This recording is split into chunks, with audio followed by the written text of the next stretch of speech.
Business Talks with the Rebel Entrepreneur. Let's cut the BS for a sec. No matter how successful you think you are, there's always more to learn about being in business. This podcast is about pushing through adversity, challenging the status quo, and learning what you don't know from kick-ass entrepreneurs who've been there, done that. Let's do this. Welcome to another episode of Business Talks with the Rebel Entrepreneur. I'm Diana Noble, aka the Rebel Entrepreneur, and today we're going to discuss a topic that affects so many people. Whether you're a business owner, whether you work for somebody else, it doesn't really matter. This affects pretty much everyone, and it is the gap between knowing and doing. It goes without saying that most of us are pretty smart people. Most of us know what we need to be doing to get to where we want to go. Most of us know about healthy habits. Most of us know that there's certain things that we should be following in our lives to create the lives that we want. And yet there's this huge gap between knowing what we should be doing and actually doing the thing that we know we should be doing. So why is that? Why is there this big gap? Well, there's a number of different reasons for it. One of the biggest reasons is fear. Fear of what? Well, fear of a lot of different things. So some people are actually afraid of success, which seems counterintuitive if you ask me, because of course, like, why are we doing what we do every day if we don't want to be successful? Well, the thing is that when you attain a certain level of success, your life changes. Everything that you've known changes. And some people are afraid of the fallout of that. So, for example, let's say you make it really big and now you're making lots of money and people see you as a role model or whatever the case may be. Well, does that mean that your group of friends changes? Possibly. Maybe you're afraid of people seeing you differently. Maybe you're afraid of losing the connection with the people that you love dearly, which can include friends, family, colleagues. When you attain that level of success, chances are likely that you're going to be viewed a little bit differently. And some people are just afraid of what that looks like. Some people are afraid of their relationships changing to a point that they don't have those relationships anymore. And that is a valid fear, 100%. But let me ask you, is it worth sabotaging your true potential because you're afraid of losing something? For me, not so much. I prefer to align myself with what I'm looking forward to as opposed to what I'm afraid of losing. Every time that you deal with change in your life, you're going to be losing something and usually gaining something else. And in the case of being afraid of being successful, well, it's quite possible that you're going to lose that standard of living that you've been accustomed to for so long. But does that mean that you should be afraid of success? No. What about looking forward to all the things that you can now do if you're super successful?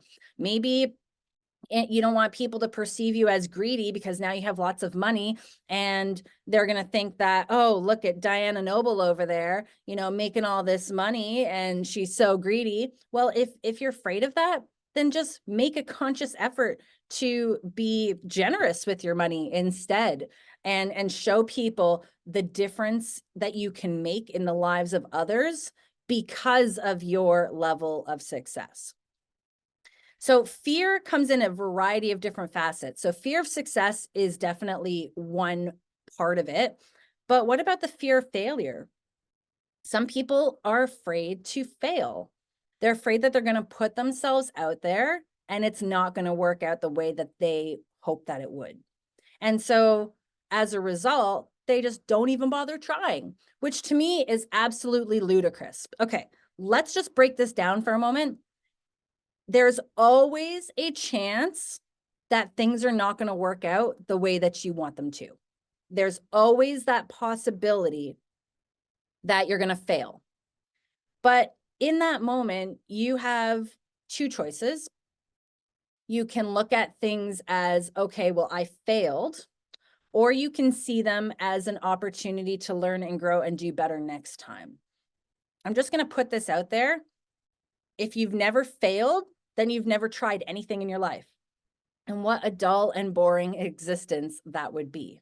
But fear of failure is a legitimate fear. A lot of people don't want to put themselves in that uncomfortable situation, and therefore they don't even bother trying in the first place. So they're just too afraid of what's going to happen if it doesn't work out.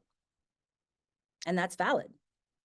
Other people are afraid of rejection. So what happens if I put myself out there and all these people don't like me, or I have customers that are ranting about me on social media in a negative way?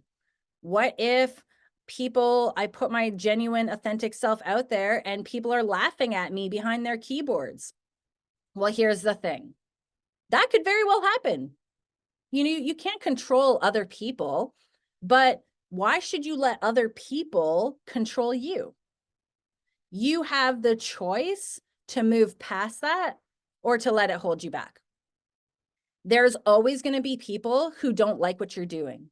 There's always going to be people, those keyboard warriors, who sit at home on their phones behind their keyboards and who laugh and ridicule you. But most cases, you're not going to actually know about it because they're just going to be thinking their comments in their own heads, and they're not actually going to be vocalizing that out in the public. Not everybody is going to be your customer or client. I could be the best business coach in the entire world, and there's still going to be somebody who doesn't like how I deliver what I talk about. Or there's going to be somebody who just doesn't like the way I look or doesn't like what I have to say. And that's okay. They're not my customer. They are not my client. So why should I be focusing on those people? No. I need to focus on the people who do gravitate towards me, who do resonate with what I have to say, who do like what I have to offer. Those are the people that I need to focus on. And if I'm afraid of being ridiculed by that small margin of people who aren't going to be my clients anyways, then I'm holding myself back from the people who otherwise would have been attracted to what I have to say and who I am. And then there's fear of the unknown. Yeah, change can be scary. It's, when you're going through a change, you don't know what's going to happen. You don't have a crystal ball that tells you, okay, you take this action today and this is going to be the outcome tomorrow. It doesn't work like that. Even if you have some sort of clairvoyant abilities, you're not going to be able to nail it down 100%. And so again, you can focus on all of the things that are scary about change, or you can focus on all of the things that are exhilarating, the opportunities, the chances to learn and grow, the chances to connect with other people, the chance to be a little bit outside of your comfort zone and then be a better person or a better business owner as a result of that. I personally love change. And I very much credit that to my upbringing as an Army brat. So we moved at least once every 3 years of my whole entire childhood up until I was old enough to live on my own. And I did actually move out on my own when I was 15 years old and had my own apartment 3 times before I actually graduated from high school. But I'd like to say that it's because I was put in those scenarios where I had to constantly change. I went to 13 different schools before I graduated. 13 schools in 12 years, something like that. I remember in grade 9, I actually went to 3 different high schools in 1 year. 3 high schools in 1 year. And in grade 10, I was at 2 different schools. But anyways, I digress. Change can be exciting. Change can be an opportunity for learning and growth. And again, you have the choice whether to focus on the negative, the things that don't feel so good, or to focus on the possibility. And for me, I always choose to focus on the possibility. So fear in itself and all the reasons why you would be afraid of the situation cause a big gap between knowing and doing. But what are some of the other reasons? Well, bad habits. It's really easy to have a bad habit because a lot of times bad habits come without very much thought to them in the first place. So a lot of times your habits, they are habits, they are habitual. And so they live in your subconscious mind, not in your conscious. So if you have a habit, for example, of stopping on your way home to grab a case of beer or a bag of chips or some ice cream, usually you're not thinking very much about that. You're just so used to that action that you just habitually do it. Whereas when you're trying to rewire your brain to create good habits, well, guess what? That takes a little bit of work. It takes a little bit of work to consciously make the choice to choose differently. So these days, for example, one of the habits that I'm trying to instill, or I should say that I am instilling, is to work out minimum of 3 times a week. So as of the date of this recording, last week I was in another city giving a presentation, 2 presentations back to back, 3.5 hours each. And I was going to be traveling for several days to be able to make that happen. So I was out of my usual routine. And for myself, instead of making it a very rigid practice where I have to exercise, let's say on Monday, Wednesday, and Friday, which was the initial idea that I would exercise Monday, Wednesday, and Friday. But I changed that for myself to more of a habit of I need to work out at least 3 times per week. And so the last 3 days, because I missed Monday, Tuesday, Wednesday, Thursday, I had to exercise on Friday, Saturday, and Sunday to make up that 3 days for this week. But my point being is that when you are trying to change your life, when you are trying to do something that you know that you should be doing, it takes work. It takes work to create the automaticity for that to happen. Until you create that great habit, which of course takes time and focus and energy, and then you don't really need to think about it so much anymore. Then it's just a part of your natural being. But bad habits are a huge reason why we have the gap between knowing and doing, because it's just easier. It's easier to stay in the mediocrity of our lives. It's easy to just live to just maintain the status quo. It's when you're trying to rise above, when you're trying to change your life, that it takes some work. And some people aren't comfortable with that. Another reason for the gap between knowing and doing is your own self-image. If you want to be successful, but you see yourself as inferior or incapable or unworthy, then you're never going to make it happen. You are never going to change from the knowing to the doing. Your identity plays a huge role in this idea right here, because if your identity is in misalignment to what it is that you're trying to focus on, then you're going to self-sabotage every step of the way.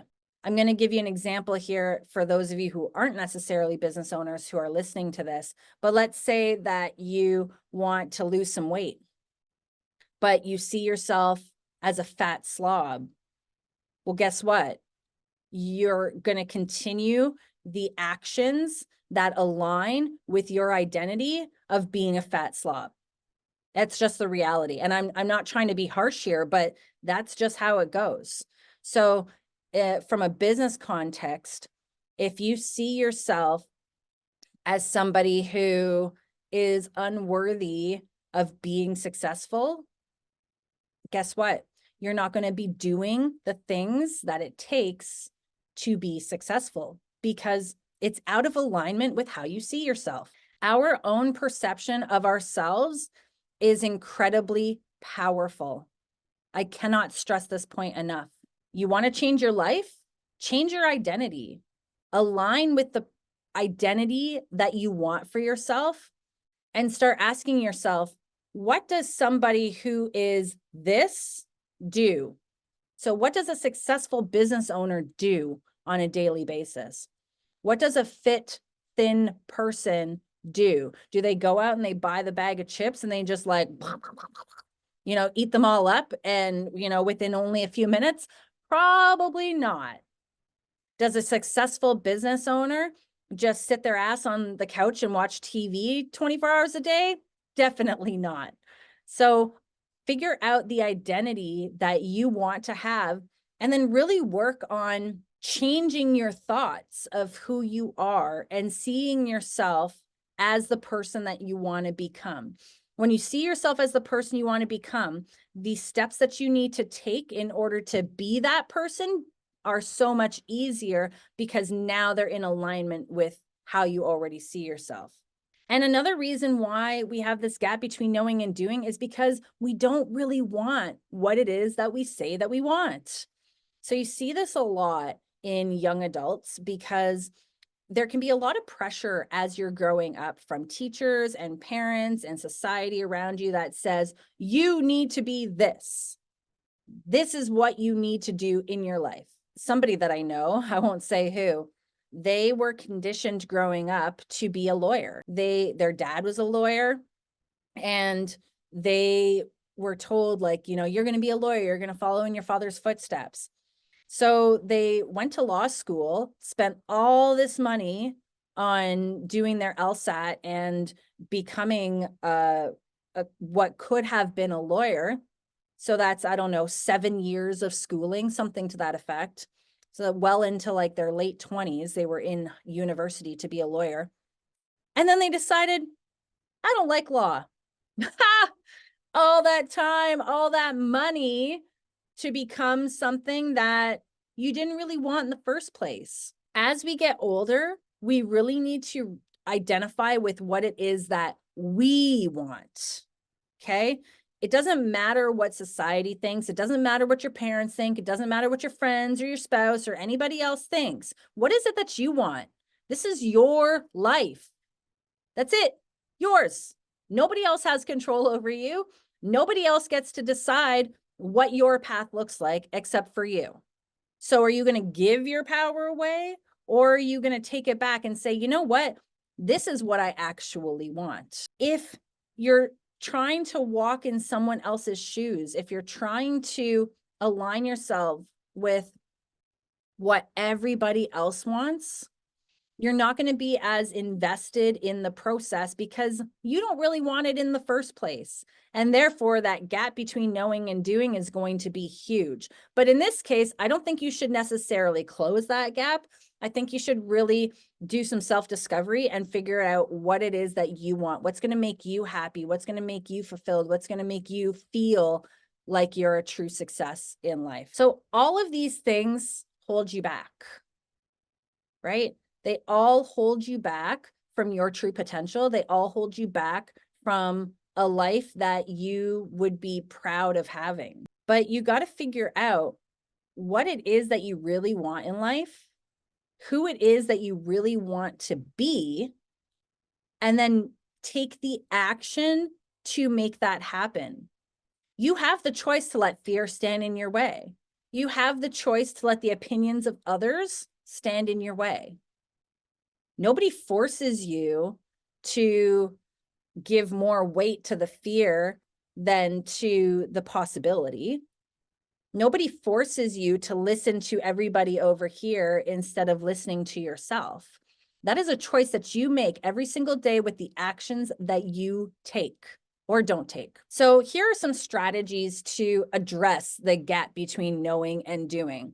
Because the reality is, at the end of the day, you could keep on going on the way that you're going, and that's fine. If that's what you choose to do, that's great. If that's what's going to make you feel truly happy, fulfilled, and successful in life, then hey, you know what? All the power to you. Don't let me tell you that you should do any differently. But if you're listening to this podcast right now and you're thinking to yourself like, man, I'm not reaching my full potential. There's a lot of things that I know I should be doing to get to this life over here that I want, but for whatever reason, I'm not doing them. Well, then it's really time to put some action into place to stop that behavior immediately.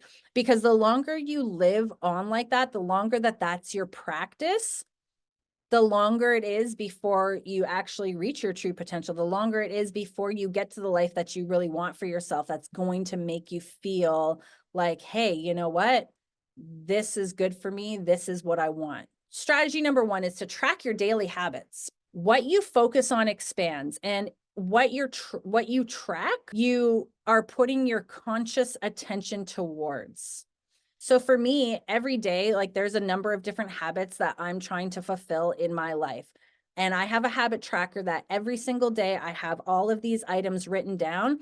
And then I've got numbers 1 to 31 for each month. And I can either check it off or I can X it out. And it really puts my conscious focus on instilling those new habits into my life. So some of them for me are like drinking, water every day, a liter of water every day, exercising those minimum 3 times every week, reading a book or listening to an audiobook, writing in my journal. Now, those habits to you might not seem like they're very much, but for me, I've identified those as things that I need to do in order to be on my right path. So whatever the habits look like for you, maybe it's spending X amount of time on the strategy of your business on a daily basis or on a weekly basis. There's a variety of different habits that you can track. And when you are tracking them, again, you're bringing your conscious focus and attention towards implementing them in your daily life. And so that's a really great way to close that gap, because then you're actually trying to make that happen. You're actually trying to instill the good habits that are going to bring you from where you are now to where you really want to be in the future. Get a planner. If you don't have a planner or some way of writing things down, making note of appointments that you have, really scheduling the time in your life so that you can do those things that might feel uncomfortable, that might have some fear associated with them. Put them in your calendar, put them in your schedule. If it's not in your schedule, then it doesn't end up happening. Just the idea of writing things down cements things in your head a little bit further. There's actually scientific research that says when you write things down, it creates different neural pathways in your brain and will lead you to greater success. So hold yourself accountable, write the things down, plan them out, and make sure that you're following through. Make sure that you're doing the things that you need to do to bridge that gap. Action is what bridges that gap, right? Because knowing is one thing and doing is a completely different thing. Doing requires action. So write that action down in your schedule. And then reward yourself. If you see yourself making progress, reward yourself, and whatever that looks like, something that's meaningful to you. Maybe it's buying a new book. Maybe it's going out on a date night with your partner. Maybe it's taking a vacation. Whatever that looks like for you, make sure to reward your progress.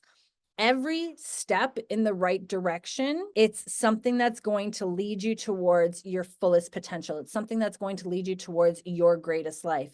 And so you need to reward yourself along the way. When you reward yourself, when you're working towards a reward that's not necessarily the completion of the task, but something more than that, then your brain releases this chemical called dopamine, and it makes you work towards that thing even more because you know that you're going to get whatever reward it is that you've set out for yourself.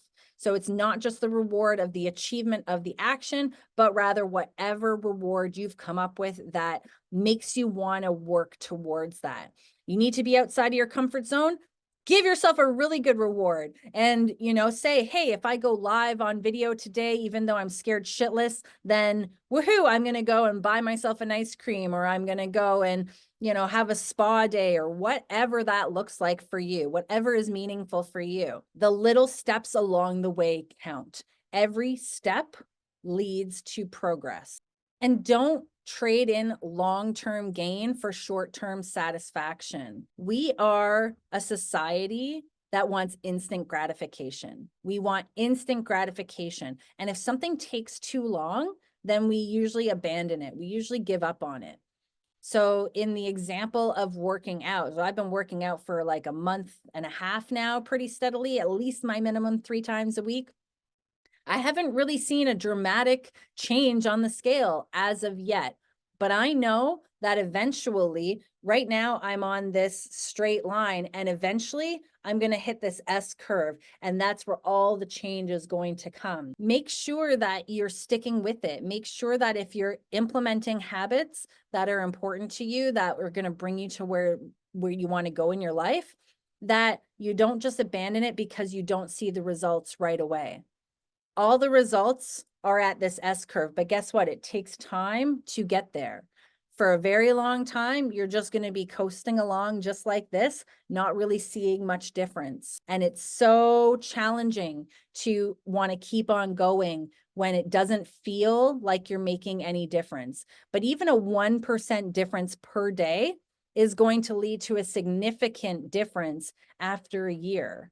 Imagine that 1% per day times 365 days. I'm not really good at math. I'm more of a words person myself, but that's a monumental change in your life. So you just need to keep on going for it, and you need to keep rewarding yourself. You just need to keep going for it. You just need to keep accountable, and of course, reward yourself for those little micro wins along the way. And of course, you want to check yourself along the way as well. You want to make sure that what it is that you're doing is really what you want for your life.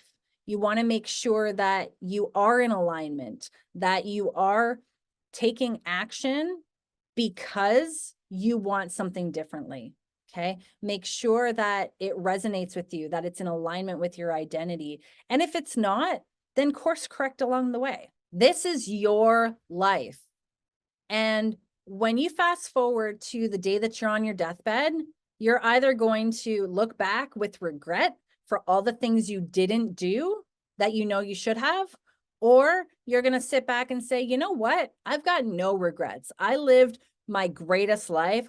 I lived up to my full potential, and I spent every single day doing what I love and being around the people that I love and doing my best job. The choice is yours. And the only person who's going to suffer the consequences for not taking action is you. That's it.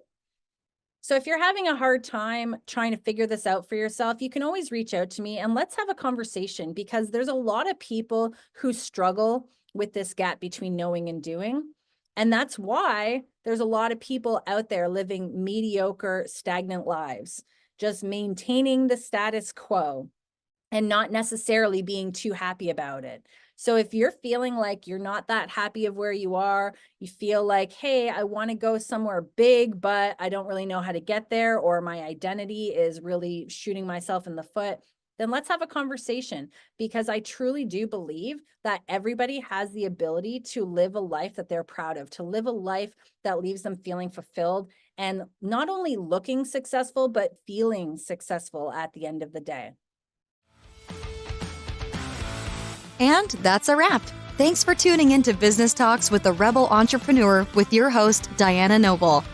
If you like this episode and want more business tips from the Rebel herself, give @Noble Choice Coaching a follow on Facebook and Instagram.